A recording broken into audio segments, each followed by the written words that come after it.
Maayong hapon, Negros. Ini ang DigiCast Negros 10. Ang nagapanguna nga napulo ka mga balita sa isla sa Negros ang amo ni kadulong sa inyo. Update nyo kami live via Facebook ag sa amon nga YouTube channel. Kag subong mabataan nyo mga kami live sa FM station nga 91.1 FMR Bacolod. Kag yari na ang top 10 nga mga balita sa Negros, subong nga adlaw. Isa sa mga caterers sa State of the City Address ni Mayor Abby Benitez gipatawag sa DCGC. Nagapanindugan sila nga hindi panos ang pagkaon nga ilagin serve. Kabangkalan City, may kaso naman sang ASF. Isa pagig ka telco company, nagpasaka sang reklamo batok sa junk shop nga nakuhaan sa cell site batteries. Mga armas na recover sa encounter site sa Mamaylan, napatay nga NPA, wala pa makilalaan. Kag sa Good Vibes, ube hotcake sa Plaza San Silay, natilawan mo na. Tinatanan sa DigiCast Negros 10. Sa number 10,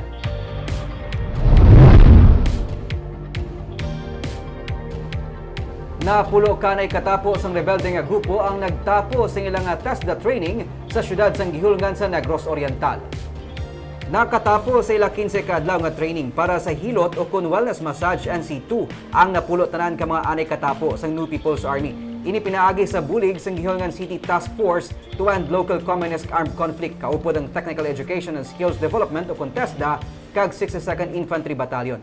Nakabaton man sang tig 160 pesos kada adlaw ang mga nagpaidalom sa training. Ini magaserbe man nga dugang hibalo kag dugang palangabuyan sa mga benepisyaryo sang nasambit nga training. Magapaday naman ang 62nd IB sa sininga inisyatibo sa mga local government unit para sa mga anay katapos ang rebelde para mayara sila sang income sa ila pagbalik sa sabak sang gobyerno.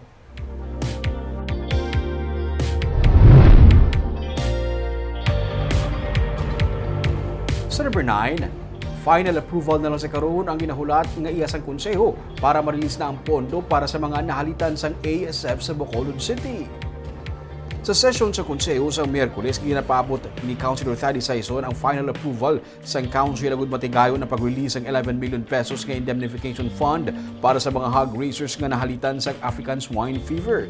Nalakip sa pondo ang 1 million nga ibakal sang equipment agud mapabaskog ang kampanya kontra ASF.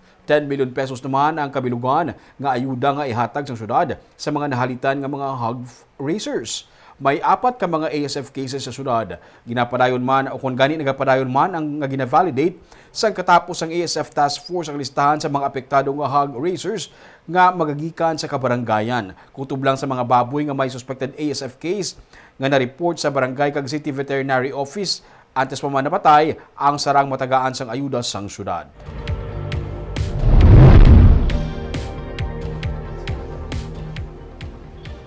Sa number 8, Provincial Legal Officer sang Negros Occidental ang na-designate karon bilang overall head sa mga Blue Guards nga na-assign sa Kapitolyo.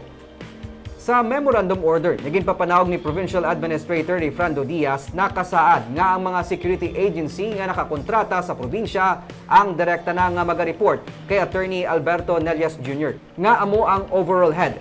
Orlando Hundos ang immediate supervisor kag Ryan Recostodio nga nagaserbe man nga immediate supervisor. Ang mga capital employees nga na-assign sa security sa gihapon ang sa idalom ni Renelo Lastiere nga mong head sang Safety and Security Division. Suno kay Governor Eugenio C. Lacson, wala sang iban nga rason magluwas na lamang para sa mas efficient nga supervision ang pag-designate kay Nelias bilang overall head para sa mga Blue Guards. Siguro for more efficient supervision, no? So if you just focus on your on our capital hired security, so you know you can give more time to that, and then ang sa Blue Guards naman give it to somebody else. Sa number 7,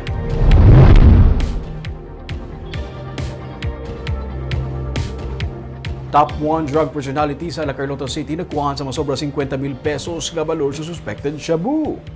Nadakpa na isa ka 21 anyos nga si John Paul Serio sa ginpatigayon nga buy-bust operation sa Caridad Subdivision, Barangay 3 Poblacion, La Carlota City, Sabado sang hapon. Si Serio ay isa ka high-value individual kag ginakabig nga top 1 drug personality sa syudad. Nagkuha sa iya ang kapinwalo ka gramo sa shabu kag nagabalor sa 54,400 pesos. Detained siya sa karon sa La Carlota Police Station.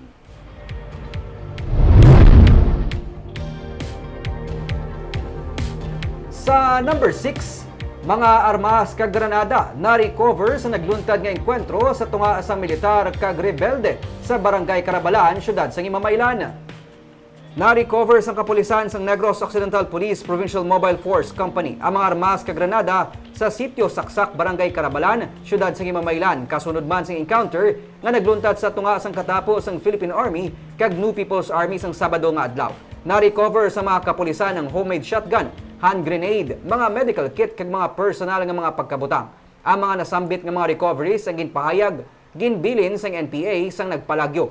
Sunod-sunod nga enkwentro nagluntad sa Barangay Carabalan sa tunga sang 94th Infantry Battalion kag NPA kag tubtob karon wala pa makilala ang napatay nga ginalegar katapos sang NPA.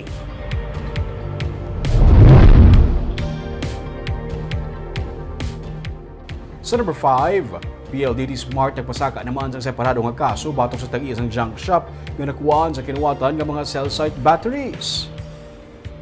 Nagpasaka na sa separado nga kaso nga violation sa Presidential Decree 1612 kung anti-fencing law ang tiglawas ng PLDT Smart batok sa mga tag-iya sang DLC junk shop nga sanday Dennis Ko Jr. kag utod sini nga si Daniel Ko.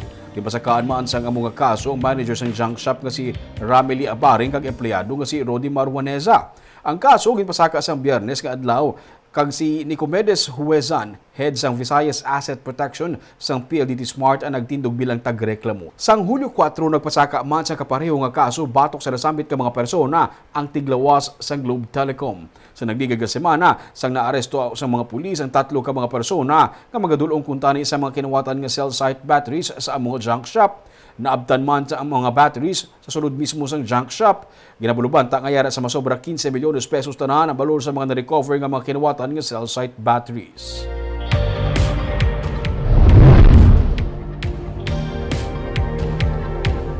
Sa number 4, Fisher Folks ug Farmers Organization nakigsapol sa syudad angot sa ginaplanong Coastal Road kag Reclamation Project. Sa meeting sang katapos ang Sectoral Affairs Office, ginpalabot sang katapos ang City Fisheries and Aquatic Resources Management Council o Sea Farm C kay Mayor Albi Benitez ang problema sa kakulang sa hugot nga monitoring batok sa illegal fishing ilabi na sa mga pangayaw nga mananagat nga nagalabot sa baybayon sa nasakpan sang syudad. Luyag man nila nga matagan angot sa ginaplanong Coastal Road Project pati nang ginaduso nga joint venture agreement para sa reclamation project nga sarang makaapekto sa ilang palangabuhian. Suno kay Councilor Thady Saison, pamuno sang Committee on Agriculture and Fisheries sang Konseo, plano karon sang syudad nga magulam sang dugang duha ka mga sakayan nga sarang magamit agud mapabaskog sang katapos ang bantay dagat ang pagbantay sa coastal areas. Ginaulauman yaman nga matigayon ang Guimaras Strait Commission nga ginduso sang alkalde sa Regional Development Council. Ang komisyon ang maghahatag atensyon sa mga reklamo kag programa para sa mga coastal areas sang Western Visayas. Sa bahin sa ginadiyon nga reclamation project, ginpasalig man sang alkalde ang pagtukod sang gateway o kun alagyan sa mga sakayan sa mga mananagat agud hindi sila lubos nga maapektuhan kung matigayon gid man ang coastal road kag reclamation project sa nasakpan sang Barangay 1, 2 kag Banago.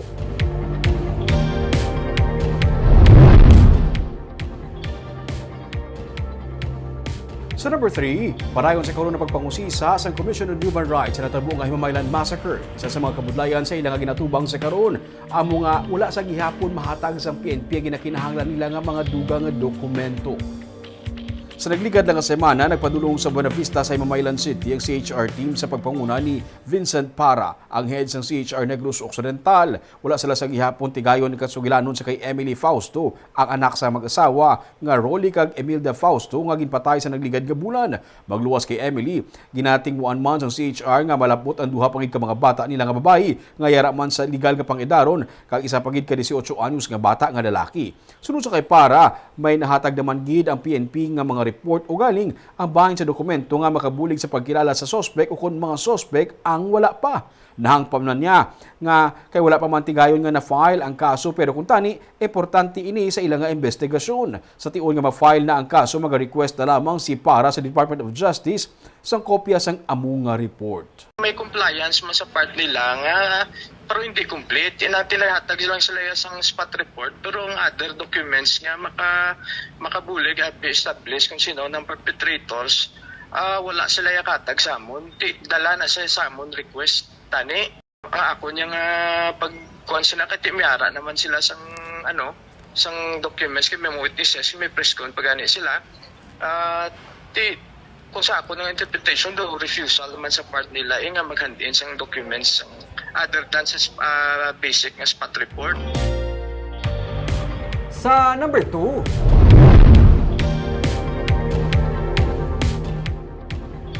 mga barangay sa Kabangkalan City kag duha naman sa Banwa sa Hinigaran ang may positive African swine fever. Ining base sa report sa Bureau of Animal Industry sa July 1. Sa among nga report, nakasaad nga may positive ASF cases sa Barangay Linaw, Biniquil kag Barangay 6 sa Kabangkalan City. May positive cases man sa ASF sa Barangay Cambaog kag Gargato sa Banwa sa Hinigaran. Sa July 9 nga report sang Provincial Veterinary Office, 186.6 million pesos ang balor sang kahalitan tugas ang hagdats dala sang nagkalain-lain nga masakit. Suno kay Governor Eugenio Jose Lacson, naghagan-hagan na gidman sa karon ng swine deaths. Bisan pa sa among nga sitwasyon, may nagakiigo sa gihapon nga supply sang baboy ang probinsya, kag padayon man ang pagpadala sa iban pagid nga mga probinsya sang healthy nga baboy. Humalin sa nagsugod records ang hagdats, may masobra sa 10,000 ka baboy ang napadala na suno kay Lacson. We're still okay as far as pork supply is concerned. I think if you notice, all the parties now still have lechon. No? So parang asig wala, no? But obviously we've lost a number already. That's admitted. We're not hiding that. But we're still okay as far as supplies is concerned. Sige man padalan ko sa May hara again, no? Up to 10,000 already. Kaag sa numero 1 sa mga balita, subong adlaw.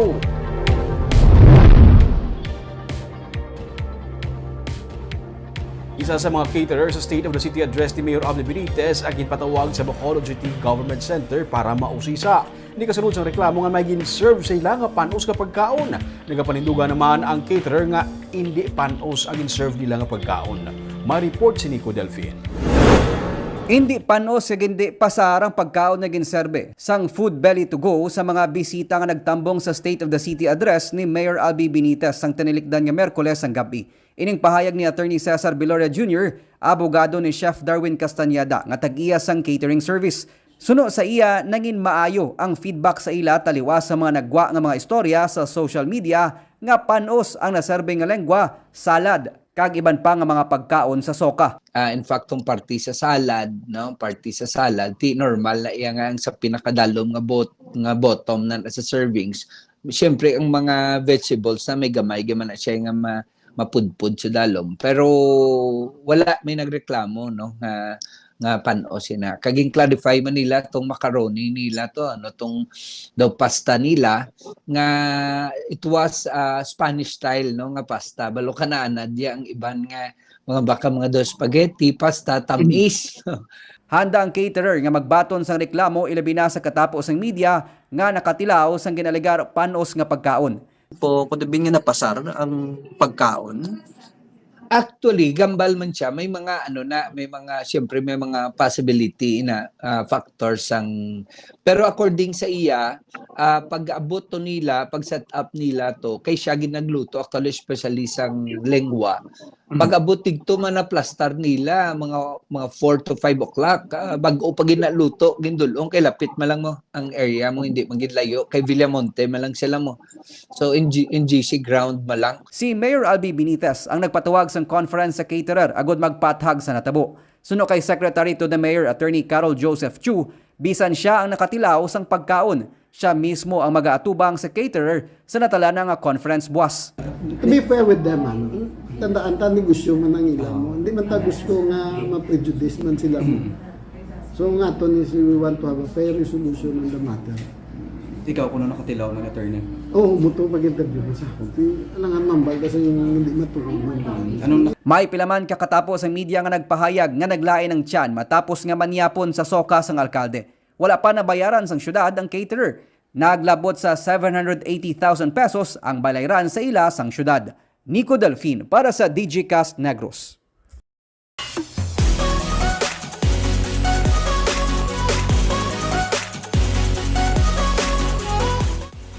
Sa Good Vibes, Halin sa kinandantang nga yellow nga hotcake nga mabakal sa higad sang karsada, mayara na sang purple nga hotcake ukon ube flavor. Isa ka manugbaligya sang ube hotcake sa Silay, ang sarang makapaubos sang 200 ka mga hotcakes sa isa ka adlaw. May report si Romeo Sobaldo. Hindi makapadamo stock sang ube nga hotcake ang magpartner nga Mary Joy Espelita kag Johnny Tison sa higad sang Silay City Public Plaza. Sa kada may maluto nga hotcake, rekta na inipahiran sang margarine, ipaligid sa kalamay, kag iputos sa plastic. Kadamo abi sang nagahulat, ini ang ila sitwasyon sa kada adlaw, ilabi na kung may klase kag kung weekend. Pati ila 11 anyos nga bata, nagabulig na sa ila sa kadamo sang ilang customer. Sadto anay, yellow kon regular nga hotcakes nga kinaandan na ang ilang nga ginabaligya, pero sumugod sang intestingan nila luto ang ube hotcakes, wala na sila makabalik pa sa original flavor. Pero meron sa kakaupos. Mas ang sa yellow, mas gabakal siya. Mas ginapakita ang sa yellow, ang ube sa buhok. Pangita. May kapangita. Bisa ko puntat kami ano. Di ka pangita. Ginsamo. Wala ka rin kobra yellow sa buhok. Ube na lang tayo. May nako nag-ube. Anag ano. Yelo. Mag-yelo. Pa ko din ako. Ube na lang sa puntanan. Kaya ube kita ginapakita. Oo. Kung may klase kag kung weekend, makapaubos sila sang tig 200 kabilog sa isa ka adlaw. 7 pesos ang kada isa, pwede man 3.20. Kalabanan sa mga customer, first-timer, na curious, ganit luyag matilawan ang ube nga hotcake. Pero may ka mga bakal ube nga... Hindi ba ba lang ito? Testingan, matry man.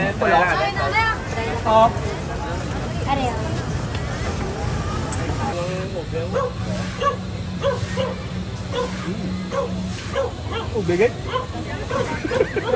Daw ube ha? Ube naman yan. Sabi ito kung init. Sa duanay, mayara man sila sa buko pandan, kag mayara man sa chocolate flavor.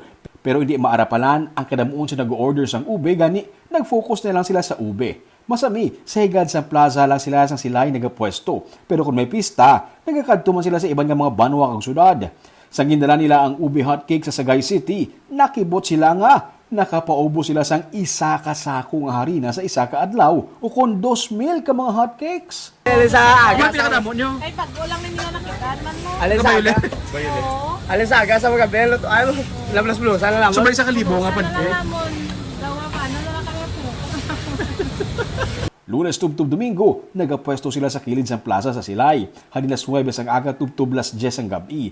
Sa hotcake na, kag sa mga fruit juices nagasalig ang ilang palangabuyan. Gani nagapangita man sila sa pamaagi para mapaayo pagid ang ilang produkto para padayon nga balik-balikan sang customer. Next walk gini nga hotcake para sa mga mahilig sa ube nga flavor. Yes. Do kulang na lang ni ano ng sa gugulaman daw para gid sa mga titos at titas naton sa Kompleto na ang pamahaw. Kaagam itong mga balita sa Negros sumong adlaw. Kaya man sa panahon karon importante nga may ihibalo ka sa nagakatabo sa imong nga palibot. Pero dapat balansa kag eksakto mga impormasyon. Magapadayon kami nga magapangalagad sa mga Negrosanon. Ako si Nico Delfin. Tutub sa buwas, ako naman si Romeo Subaldo, mayong hapon.